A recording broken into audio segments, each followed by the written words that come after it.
Características de las sociedades comerciales. El número de socios, en algunos casos llamados accionistas, que se requiere para quienes desean ejecutar actos mercantiles a través de una sociedad, depende de la tipología societaria que se va a constituir. Estos socios o accionistas pueden aportar a la sociedad dinero, bienes o trabajo. Su objetivo es obtener utilidades y distribuirlas entre sí. Tanto las utilidades como las pérdidas se distribuyen a cada socio según su participación. Ese tipo de sociedades se constituyen como persona jurídica, la cual es diferente de los dueños. Esta persona jurídica tiene patrimonio propio, protegiendo el patrimonio personal de cada socio o accionista, aunque la norma contempla algunos casos en que se desaparece dicha limitación de responsabilidad. Por ejemplo, cuando hablamos de los socios de sociedades colectivas y gestores de las sociedades de comandita, al igual que en los casos en que la sociedad se use con el fin de defraudar la ley o en perjuicio de terceros independientemente de la sociedad que se constituya. Y por último, se constituye con escritura pública o con documento privado, dependiendo de la tipología societaria. Tipos de sociedades de personas. Las sociedades de personas son aquellas sociedades donde lo más importante son las personas que la conforman, sus socios, y por lo general estas sociedades están conformadas por miembros de una familia o por amigos muy cercanos, por lo que se trata de sociedades cerradas donde el capital no es lo importante sino quienes lo conforman. Entre los tipos de sociedades de personas en Colombia se conocen las siguientes.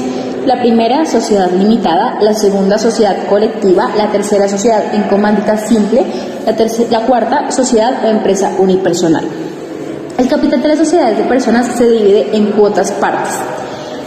La responsabilidad de los socios según la clase de sociedad. La responsabilidad de las diferentes sociedades difiere según la clase y la sociedad por regla general. Tratándose de sociedades de capital, la responsabilidad es limitada por aportes de cada socio.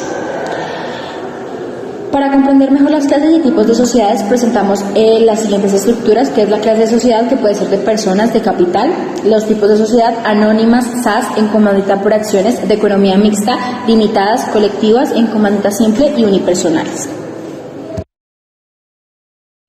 Se llaman sociedades de capital aquellas sociedades en las que lo que importa son los aportes económicos, las acciones y no las personas.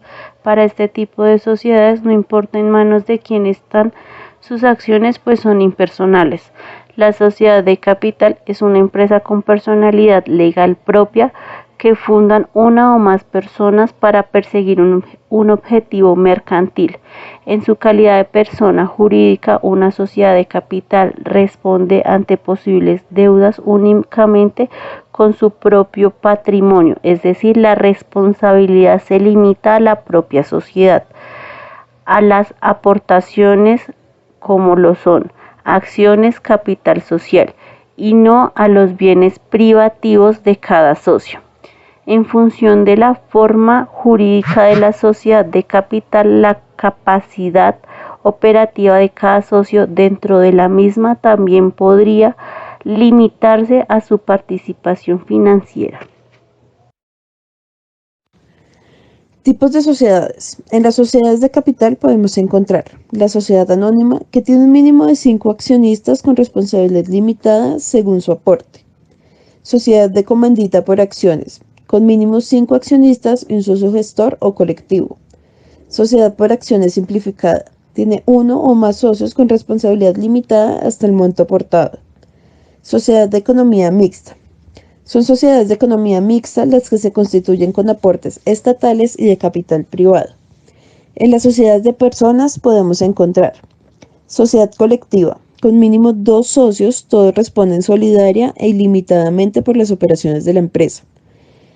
Sociedad en comandita simple, donde existen socios comanditarios y colectivos. Sociedad de responsabilidad limitada. Puede tener mínimo 2 y hasta 25 socios que responden hasta el monto de sus aportes.